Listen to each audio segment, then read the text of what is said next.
কি হৈ উৰণিলৈ আহিছে নবৌজনী ৰুদালি হৈ শেৱালিলৈ আহিছে লক্ষ্মীজনী কপালতে গেলিয়াকি আহিছে ঘৰলে আমাৰ বোৱাৰী লাজুকী হৈ উৰণিলৈ আহিছে নবৌজনী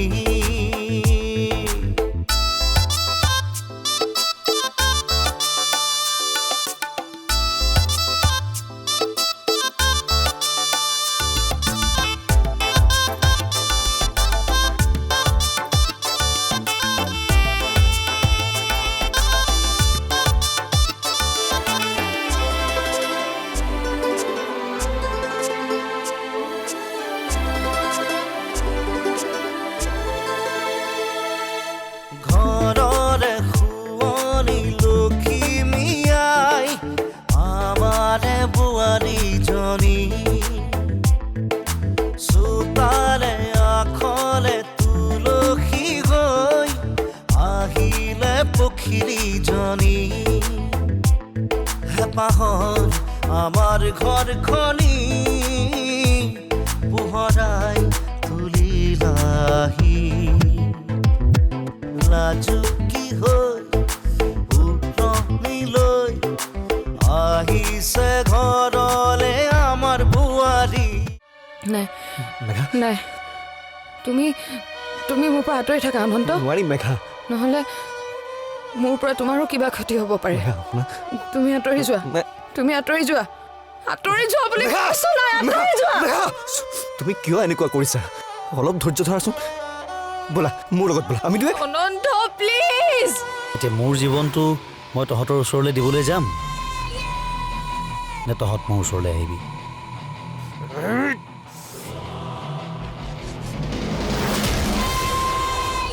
দিগন্ত ইমান বিশ্বাসী হোৱা স্বত্তেও এনেকুৱা এটা জঘন্য কাম কেনেকৈ কৰিব পাৰিলে তই মোক ভুল নুবুজিবি বিক্ৰম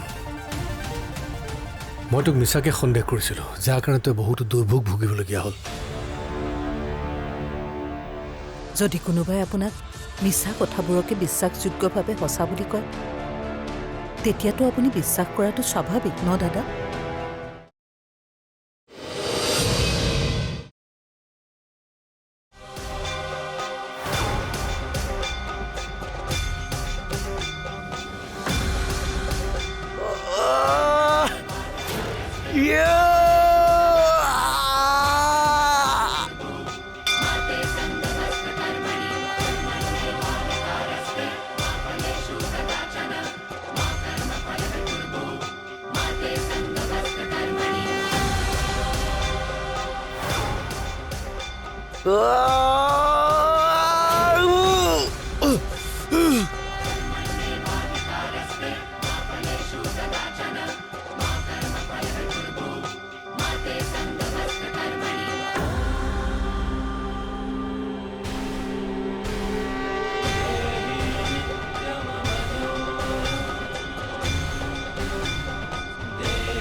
আজিলৈকে একোৱেই বিচৰা নাই আজি মই বৰ অসহায় হৈ পৰিছো মা এফালে দাদাক লৈ চিন্তা আৰু আনফালে মা আজি পুৱাৰ পৰাই মাৰ কোনো সন্ধানেই উলিয়াব পৰা নাই ক'ত আছে কি কৰিছে কি হৈছে মই একোৱেই গম পাব পৰা নাই তুমি সহায় কৰা মা সহায় কৰা মোক মই যাতে অতি সোনকালে মাক বিচাৰি পাওঁ আৰু দাদাকো তুমি সুমতি দিবা মা।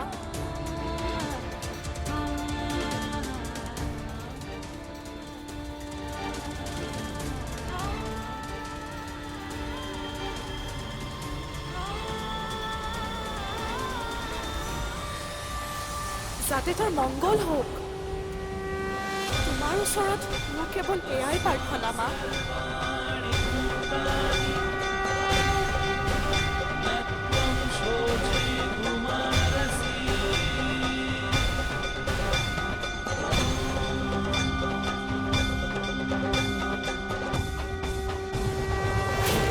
হে প্ৰভু, এয়া তুমি কিহৰ সম্বেদ দিলা? দাদা আৰু মাৰ একো অসুবিধা হোৱা নাইতো? নাই নাই, মই বাৰু কিয় ইমান অমংগলীয়া কথাবোৰ চিন্তা কৰিছো, কিন্তু হঠাৎ চাকি গছ নুমাই গ'ল যে। মোৰ মা আৰু দাদা তুমি সহায় কৰিবা প্ৰভু, সহায় কৰিবা।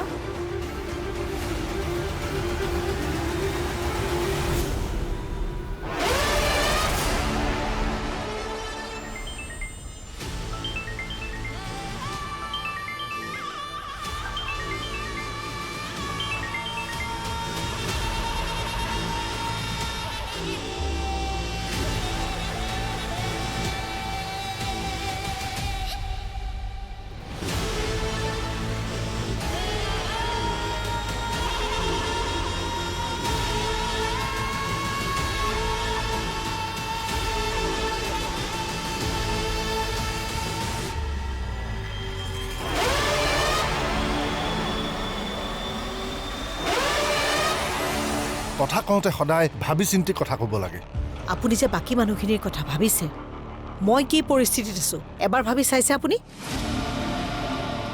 মই আপোনাক আগতেই কৈছোঁ যে বাবা আৰু মেঘাৰ সম্পৰ্কটো মোৰ একেবাৰেই পচন্দ হোৱা নাই। আহিছে ঘৰলে আমাৰ বোৱাৰী, আহিছে ঘৰলে আমাৰ বোৱাৰী।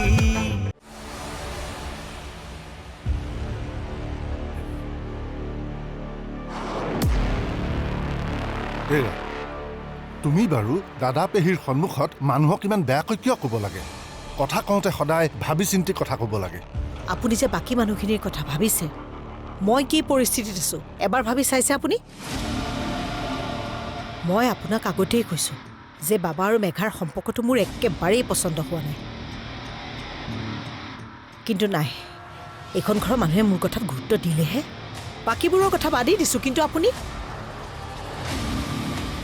জানো মোৰ কথাত গুৰুত্ব দিলে? এতিয়া তাৰ পৰিণাম কি পালে? দীপালী, মই কেনেকৈ জানো যে কথাবোৰে এনেকুৱা এটা ৰূপ ল'ব? মইতো সকলোবোৰ পজিটিভ হ'ব বুলিয়ে ভাবিছিলোঁ, সেইকাৰণেহে কথাটোত সন্মতি দিছিলোঁ। আপুনি আৰু পজিটিভ? আহা, ইনচাল্ট কিয় কৰি থাকা? কিয় নকৰিম? কি কৈছিল আপুনি? যে বাবাই মেঘাক বিয়া পাতিলে, বিয়াৰ পিছত মেঘা যেতিয়া অফিচলৈ অহা যোৱা কৰিব তেতিয়া সকলোবোৰতো আমাৰেই হ'ব। আমি বেলেগে ষড়যন্ত্ৰ কৰিবলৈ কিবা বাকী থাকিব জানো? এতিয়া সেমেনাসেমেনি কৰি লাভ নাই। তাতে আকৌ এই সোপাহি ঘৰ সোমাইছে, কোনোমতে ঘৰৰ পৰা উলিয়াই পঠিয়াইছিলোহে। মগজটো মোৰ মানে গৰম কৰি দিছে ছবি। এই দিগন্তটো ধৰা পৰিয়ে সকলো খেলি মেলি লগাই দিলে। কি চাই আছা এনেকৈ? ৰ'বা, কিবা এটা বেলেগ চিন্তা কৰিব লাগিব।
বৰ্তমান মোৰ বুকুৰ ভিতৰত এনেকুৱা একুৰা জুই জ্বলি আছে, সেয়া কেৱল মইহে অনুভৱ কৰিব পাৰিছোঁ।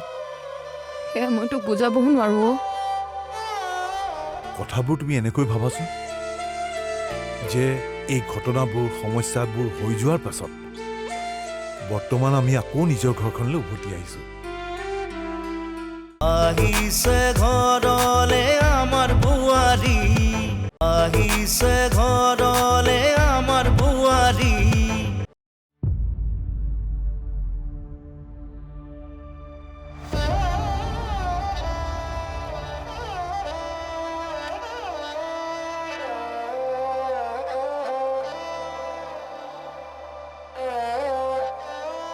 সেইটো ল।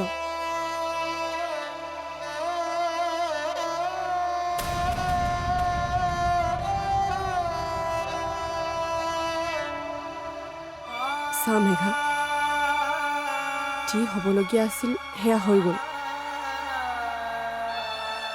এতিয়া তই এনেকৈ মন মাৰি নাথাকিবিচোন। মেঘা, তই এনেকৈ মন মাৰি দুখ কৰি থাকিলে আৰু বেছি দুৰ্বল হৈ পৰিবি। গতিকে তই এতিয়া এইবিলাক কথা ভবা বাদ দে। বুজিছনে মই কি কৈ আছোঁ? বাদ দিওঁ বুলি বাদ দিব পৰা হোৱা হ'লে ভালেই আছিলে। মই কেতিয়াবাই বাদ দিলোঁ হয়। বৰ্তমান মোৰ বুকুৰ ভিতৰত এনেকুৱা একুৰা জুই জ্বলি আছে, সেয়া কেৱল মইহে অনুভৱ কৰিব পাৰিছোঁ। সেয়া মই তোক বুজাবও নোৱাৰো। কিমান প্লেনিং কৰিছিলোঁ, কিমান সপোন দেখিছিলোঁ। ইনফেক্ট দেউতাক লৈ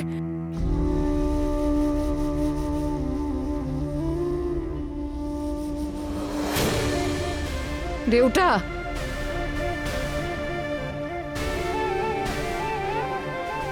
দেউতা মই মাৰ শপত খাই কৈছোঁ, এই দেউতা শব্দটো মই মোৰ জীৱনৰ পৰা মুচি পেলাম। মেঘা, তই অকণমান নিজক চম্ভালচোন।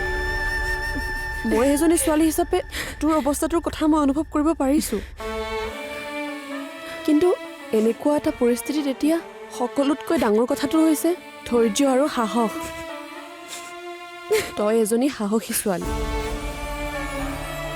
আৰু মই জানো মোৰ বান্ধৱী মেঘা ইমান দুৰ্বল নহয়। মই দুৰ্বল হৈ গৈছোঁ। মই সঁচাকৈয়ে বহুত দুৰ্বল হৈ গৈছোঁ। মই নিজকে বুজাই চম্ভালিবই পৰা নাই। মোৰ এনেকুৱা লাগিছে যেন মই এইবোৰ দেখাৰ আগতে মৰি কিয় নগ'লো। নাপায় মেঘা, এইবোৰ বেয়া চিন্তা মনলৈ আনিব নাপায়। তই চিন্তা নকৰিবি, ভগৱানে সকলো ঠিক কৰি দিব। আৰু মই আছোঁ নহয়, অনন্তও আছে। গতিকে তই ইমান চিন্তা কৰি নাথাকিবি। তই চাবি আকৌ সকলোবোৰ আগৰ নিচিনা হৈ পৰিব। মই জানো এইবোৰ চব মিছা সান্তনা, একো আগৰ দৰে হৈ নপৰে। মোৰ আশা, মোৰ সপোন সকলো এটা পপীয়া তৰা হৈ খহি পৰিলে। গতিকে মোক এইবোৰ মিছা সান্তনা দি নাথাকিবি আৰু তই। মই এতিয়াও জানো যে অনন্তই মোক বহুত ভাল পায় আৰু ময়ো পাওঁ, কিন্তু লগতে মই এইটো কথাও অনুভৱ কৰিছোঁ, তাৰ মাক দেউতাকে আৰু মোক কেতিয়াও আঁকোৱালি ল'ব নোৱাৰিব। চাচোন মই কি ভাবি আছিলোঁ আৰু এটা মুহূৰ্ততে কি হৈ গ'ল। বচোন তই, নাকান্দিবিচোন, চব ঠিক হৈ যাব চাবি। তই কান্দাটো বন্ধ কৰ।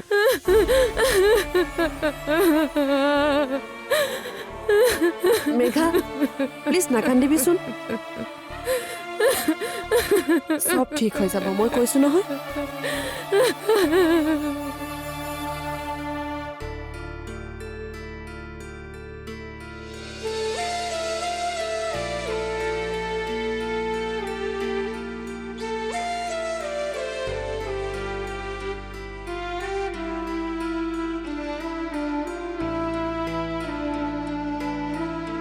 শুনকচোন, আপুনি কিবা এটা খাই ল'ব নেকি? তাৰ পৰা আহোঁতেও একো খোৱা নহ'ল। ৰ'বা, খাবলৈ দেখোন মনেই যোৱা নাই।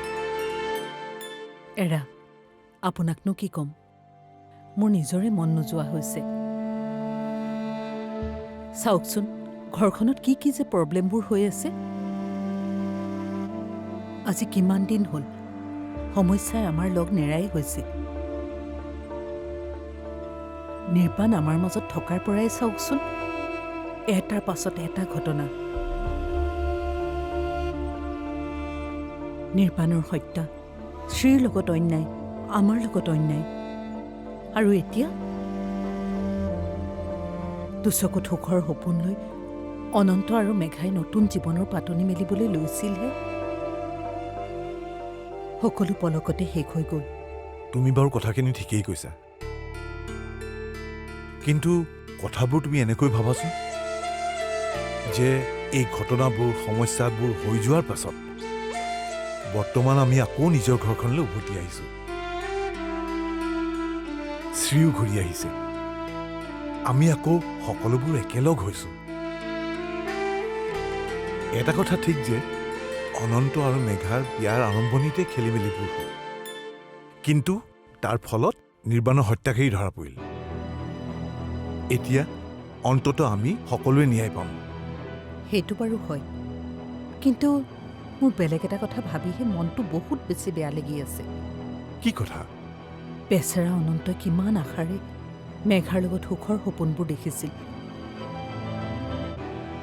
মেঘায়ো অনন্তক কিমান কষ্টৰে তাৰ বেয়া অভ্যাসবোৰ আঁতৰাই দুয়ো এক সুখৰ জীৱন কটোৱাৰ কথা ভাবিছিল। চাওকচোন কেনেকৈ সিহঁতৰ সপোনবোৰ কলিতে মৰহি গ'ল। সিহঁতৰ সপোনবোৰ কলিতে মৰহি নাযায় জ্যোৎস্না,